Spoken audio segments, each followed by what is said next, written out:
네, 강재원의 트리플 P 시간입니다. 강재원 전문가 모셨습니다. 전문가님 어서 오세요. 네, 안녕하십니까? 네, 반갑습니다.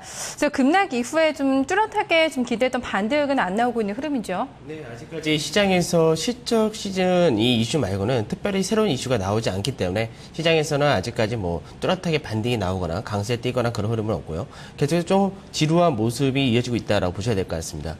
먼저 유럽 증시 같은 경우는 이제 어저께 모멘텀이 상당히 좀 부족한 그런 모습이었었는데요. 반면에 이제 영국이 4분기 만에 이제 GDP 성장률이 다시금 예상치를 상회하는 결과가 나오면서 혼조세로 마감이 되는 모습이었습니다.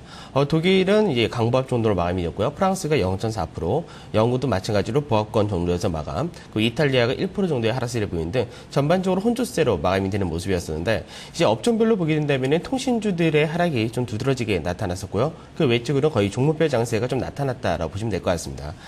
이제 어저께 미 시장이 사실 굉장히 좀 지표도 좋게 나온 부분도 있었고, 좀 안 좋게 나왔던 부분도 있었고, 여러 가지 좀 많이들 이슈가 있었는데, 어저께 출발 자체는 상당히 지표 호조세로 이어서 강세로 나타나는 그런 흐름이 나타났습니다. 하지만 이제 장중에 피치사에서 미국의 신용등급에 대해서 하향을 한다는 그런 루머가 나오면서 상승폭을 좀 반납하는 흐름이 나오고, 장중에 마이너스까지도 나타났다가, 다시금 이제 강보합세로 마감이 되는 그 모습으로, 여태까지 계속된 하락세를 어느 정도 마감을 시키는 그런 모습은 나타났습니다.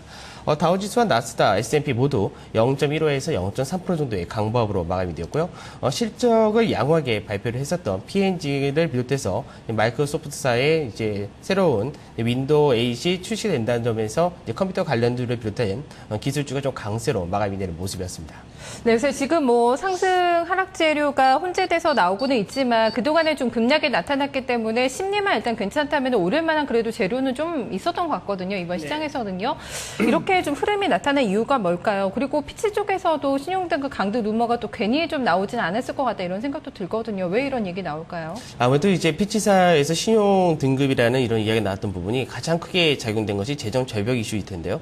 이제 어저께도 마찬가지로 기업들, 미국의 대표 기업들의 CEO들이 이제 미국 정부에다가 미국 정부와 국회에다가 이제 재정 절벽에 대한 이슈 문제를 빨리 좀 처리를 해달라라는 요구를 할 정도로 시장에서는 재정 절벽에 대해서 상당히 좀 우려감을 크게 나타내고 있다라고 보시면 될 것 같습니다. 이제 재정 절벽 이슈가 아무래도 있다 보니까 이제 이 부분이 해결이 안 되게 된다면은 미국의 GDP 성장률이 큰 폭의 하락세를 나타낼 수밖에 없고 미국의 경제 자체가 좀 안 좋은 흐름으로 진행될 수 있기 때문에 이런 부분에 대해서 이제 신용평가사에서도 마찬가지로 경고를 할 가능성이 높다라고 보시면 될 것 같고요. 아직까지 피치사에서 이제 신용 재정 절벽 문제가 어떻게 처리되는지 보고 그때 판단한다고 했기 때문에 지금 현재는 어떤 부정적인 입장도 나타내지 않는다라고 밝혔습니다. 네, 일단 미국들이 기업들이 참다 못해서 이번에 좀 나선 것 같아요. 그리고 피치 측에서도 좀 경고 정도로 좀 생각이 되지 않나 싶은데요. 재정 절벽 이슈를 좀 빠르게 해결하라는 강한 압박이 될 수가 있을까요? 네, 근데 문제는 뭐냐면은 미국의 지금 대선이 이제 2주 정도밖에 남지 않았기 때문에 미 대선이 종료되기 전까지는 이 재정 절벽 이슈는 현재 다뤄질 수가 없는 내용이다라고 보셔야 될 것 같고요. 미 어느 정도 이제 대선이 끝나고 나서 이제 늦어도 연말이나 1월 초까지는 이 문제가 해결이 돼야 되기 때문에 이 동안에 어느 정도는 이제 합의를 보지 않을까 그렇게들 다들 약간은 낙관적으로 생각을 하고 있는 그런 상태인데 그래도 여전히 불확실성이기 때문에 또한 이제 정치권의 합의라는 부분이 사실 이제 예측할 수가 없는 부분이라는 점에서 시장이 이에 대해서는 여전히 우려감 좀 표명하고 있다라고 보시면 될 것 같습니다. 일단 뭐 기업들은 투자를 하고 싶고 뭐 고용을 늘리고 싶어도 이게 일단 불확실성으로 자리 잡고 있기 때문에 어떤 좀 액션을 취하지를 못하고 있는 상황인 것 같은데요. 일단 좀 대선 지나봐야지 좀 더 가닥 잡히지 않을까 싶습니다. 지표는 굉장히 좀 혼조가 돼서 나왔던 것 같아요. 목요일이라서 지표 좀 많이 나왔죠. 정리 좀 해주실까요? 네, 이제 지표는 사실 이제 미결 주택 판매를 제외하고는 상당히 다 좋게 나왔다라고도 과언이 아닌 것 같습니다. 먼저 신규 실업수당 청구 건수 같은 경우는 36만 9천 건이 나면서 예상치를 하회하고 전주 대비해서는 2만 건 이상의 축소가 나타났었는데 최근 들어서 이제 고용 지표가 워낙에 급등락을 보이기 때문에 어떤 안정적인 흐름을 보이지는 못한다는 점에서 좀 더 고용 지표에 대해서는 꾸준히 좀 지켜봐야 될 것 같고요. 그리고 이제 어저께 발표된 9월달 내구재 주문 같은 경우는 9.9%의 증가세를 나타내면서 굉장히 큰 폭의 증가세를 나타냈는데 이 증가세가 가장 많이 나타났던 부분은 항공 부분에서의 매출의 수주가 굉장히 많았기 때문에 여기서 크게 증가를 했는데 이런 운송 부분을 제외하더라도 예상치를 상회하는 2% 2% 정도의 증가세가 나타났다는 점에서 내구재 구주문이 지난달에는 굉장히 좀 급감을 해가지고 좀 부정적인 모습이 많이 띄었다면은 어느 정도 개선되는 흐름이 나타났다라고 보시면 될 것 같습니다.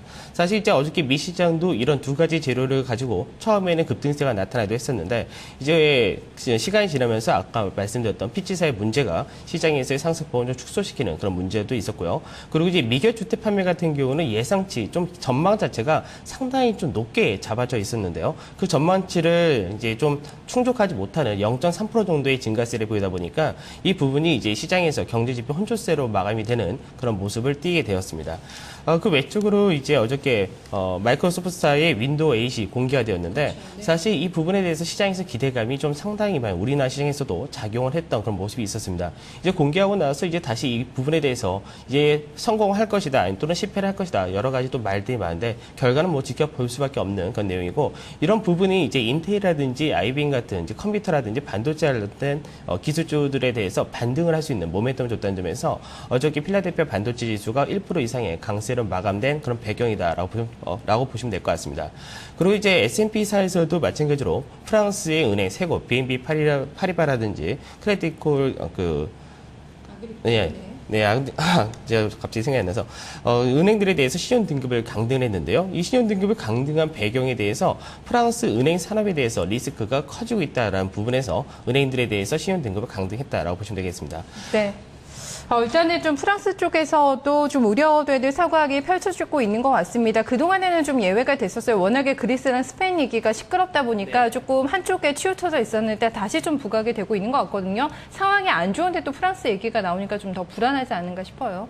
우선 프랑스 은행들에 대해서는 이제 이런 경고가 나오긴 했는데 중요한 거는 이제 프랑스 국가 신용 등급이 가장 중요하기 때문에 프랑스의 국가 신용 등급을 놓고 이야기한다면은 뭐 여전히 재정 부채라든지 이런 부분이 계속해서 증가세를 보이고는 있지만 안정적인 모습을 그래도 다른 나라들에 비해서는 보이고 있기 때문에 아직까지는 거기에 대해서 크게 우려할 부분은 아니다라고 말을 해야 될 것 같고요. 유로존에 대한 리스크 자체가 상당히 많이 좀 완화되었기 때문에 여기서 추가적으로 신용 등급을 강등하거나 그런 흐름은 지금 당분간은 나타나지 않을 것으로 전망을 하고 있습니다. 네. 또 오늘 중요한 게 이제 애플이 마감 후에요. 뉴욕장 마감 후에 실적을 공개를 했는데요. 어떻게 좀 체크를 하셨는지 모르겠습니다. 저희가 이제 중간에 얘기를 하면서 이 지표가 나오고 실적이 나오고 미선물이 굉장히 좀 등락폭이 좀 심하게 나오고 있잖아요. 어떻게 봐야 될까요? 우선은 이제 애플의 실적 자체는 사실 예상치에 크게 하회하지는 않았다라고 말씀을 드려야 될 것 같습니다. 예상치에 거의 부합하는 수준 정도인데 소폭 이제 떨어진 모습 정도인데 이제 시장에서 이제 발표가 되자마자 미선물이 상당히 큰 폭의 급락이 나왔었는데 왜 그러냐면 다음 분기에 대한 전망에 대해서 시장에서는 약 주당 15불 정도를 나타낼 것이다라고 전망을 굉장히 좀 높게 잡았다면은 애플이 11.5달러 정도로 얘기를 했기 때문에 그런 부분에서 너무나 다음 분기에 대한 전망이 나빠졌다는 부분에서 시장에서 미선물이 굉장히 큰 폭의 급락세를 나타냈었는데요. 근데 이제 시장에서 이제 또 한 가지는 뭐냐면은 애플이 원래 실적 다음 분기에 대한 전망 자체를 여태까지 계속 보수적으로 언급했었기 때문에 원래 보수적으로 언급하던 애플의 관행이 있었다는 점에서 미선물의 하락폭이 다시금 축소가 되는 그런 모습으로 현재는 시간외에서 애플의 주가 같은 경우는 보합권 전후에서의 흐름을 보이고 있다는 점에서 크게 이 부분에 대한 우려 부분은 아니다라고 보셔야 될 것 같고 오히려 이제 애플까지 실적 발표를 하면서 미국의 대표적인 기업들이 대부분 이제 마무리됐기 때문에 이제 실적에 대한 우려감이 이제 좀 완화되고 다음 분기 경기 회복이라든지 다음 분기에 대한 소비 시지라든지 이런 부분에 대해서 시장의 초점이 좀 맞춰질 가능성이 높다라고 보시면 될 것 같습니다. 네, 그때 했던 좀 애플의 효과는 크지는 않을까. 또 우리 장에서도 오늘 장에 좀 포인트로 해서요. 지켜봐야 될 것 같습니다. 계속해서 1900선 초반에서 좀 헤매고 있는데요. 이런 흐름들을 좀 어떻게 반영하면서 오늘 장 흐름 좀 나올까요? 체크 포인트 좀 짚어주시죠. 네, 이제 어저께 우리나라 시장을 볼 때 가장 중요한 부분이 있었는데 바로 뭐냐면 현대차의 실적 발표가 중요했습니다. 왜냐하면 시장에서 계속해서 IT라든지 이제 그다음 화학, 그다음에 자동차 이런 업종 대표주들의 실적이 발표가 됨에 따라서 앞서 이제 실적에 대한 기대치가 있었던 종목들이 오히려 하향 이탈을 하는 그런 모습도 나타났었고요. 어느 정도 자동차 섹터 같은 경우에는 시장에서 굉장히 좀 우려감이 좀 높았던 그런 섹터다 보니까 시장에서 먼저 주가의 조정을 상당히 크게 받았는데도 불구하고 역시 현대차의 실적이 이제 예상치를 부합하는 정도의 수준이 나타나다 보니까 악재가 해소되는 측면에서 강한 반등이 나오는 그런 모습이 있었습니다. 근데 이제 중요한 것은 현대차의 실적을 좀 살펴보게 된다면 내수는 여전히 침체를 보이고 있지만 해외 판매가 상당히 이 내수의 부진을 만회해주는 흐름이 나타났다는 점에서 시장에서 현대 현대차에 대해서 어느 정도 다시 긍정적인 관점이 나타날 가능성이 높다라고 보시면 될 것 같고요. 그리고 어저께 이제 또 한 가지는 프로그램 매도 물량이 정부 제약제에서의 프로그램 매도 물량이 약 3천억 이상 아주 대규모로 출회가 되는 그런 모습이 나타났는데 보통 시장에서 프로그램 대규모 매도 물량이 출회를 하게 된다면은 시총상위 대형주들이 그 여파를 거의 대부분 받게 되는데요. 어저께는 이 흐름이 반대로 나타났다는 거죠.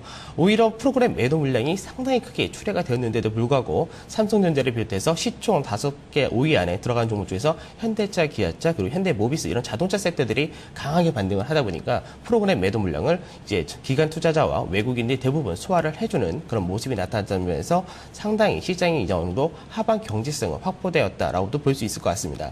이제 어저께 이제 프로그램 매도 날 때 보통 선물과 현물의 베이시스 차이를 많이 이야기를 하게 되는데요. 어저께 같은 경우는 현물이 더 강하게 끌어올렸기 때문에 시장에서는 이제 다시금 1900포인트 구간대로 내려오는 그런 흐름이 나온다면은 그때는 기관 투자자들의 저가 매수가 계속해서 이어질 수 있다는 점에서 어느 정도 이제 시장에서 추가적인 반등을 기대할 수는 있다라고 말씀을 드려야 될 것 같습니다. 네. 어제 오후장에 상당한 좀 자동차주에서의 급등이 나온 게 특징이었습니다. 저희가 이 시간에도 얘기를 하면서 현대차가 실적을 어제 발표고 앞섰기 때문에 저가 매수 충분히 좀 접근해 볼 만하다 이렇게 얘기를 주셨거든요. 근데 어제 이미 좀 크게 한번 반등이 나왔는데 오늘 고민하신 분들도 진입 가능할까요?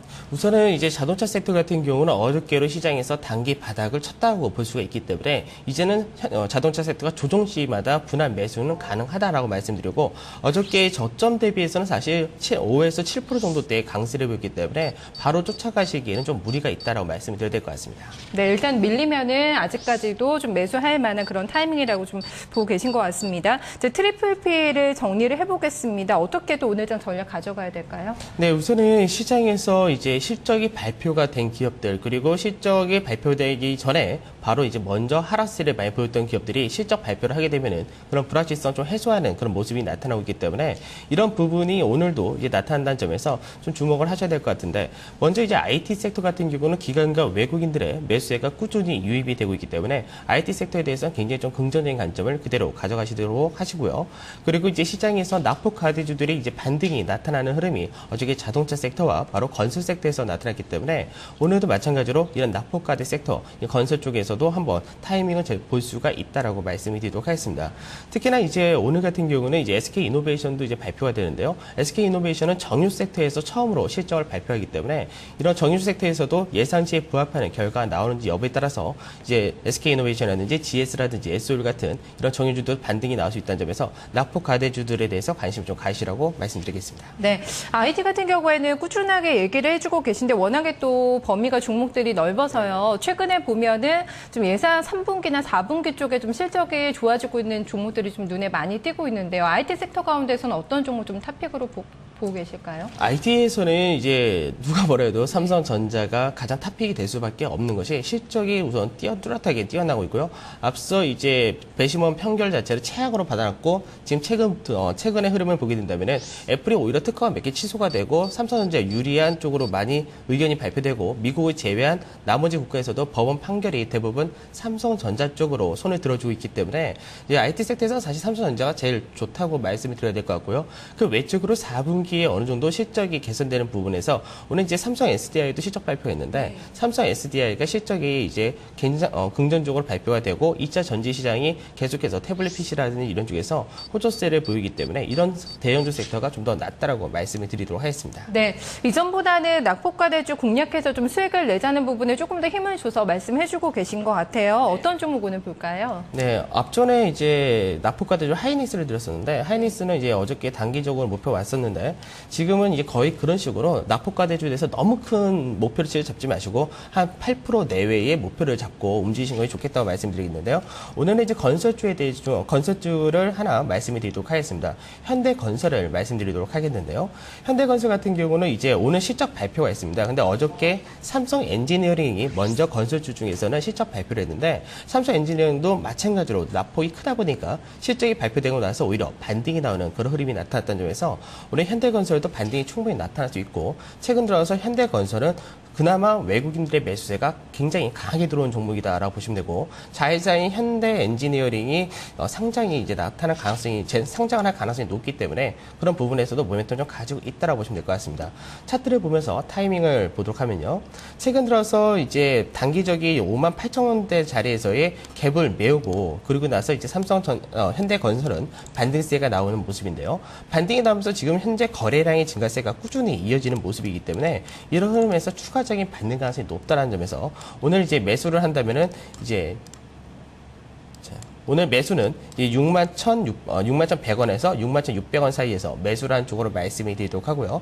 단기적 목표치는 마찬가지로 아직은 크게 볼 자리는 아니기 때문에 65,800원 정도를 단기 목표치로 제시를 해드리겠는데, 이 자리를 돌파하고 나서 나중에 61선의 지지를 나온다면 그때는 재매수가 가능하다라고 말씀드리겠습니다. 손절가로서는 우선은 시장 자체 좀 불안한 모습이 있기 때문에 58,700원 정도를 손절가로 제시를 해드리도록 하겠습니다. 네, 알겠습니다. 오늘 전략 잘 들었습니다. 고맙습니다. 네, 감사합니다. 네, 낙폭과대주 공략에 있어서의 포인트가 제시가 됐죠. 단기적으로 일단은 접근을 해서 수익을 내자는 얘기였습니다. 계속해서 종목들 최근에 나가고 있는 거 보면은 손절가 좀 짧게 주고 있다는 점이 또 중요한 포인트로 나오고 있는데요. 확인해 보셔야겠습니다. 잠시 후에 다시 찾아뵙겠습니다.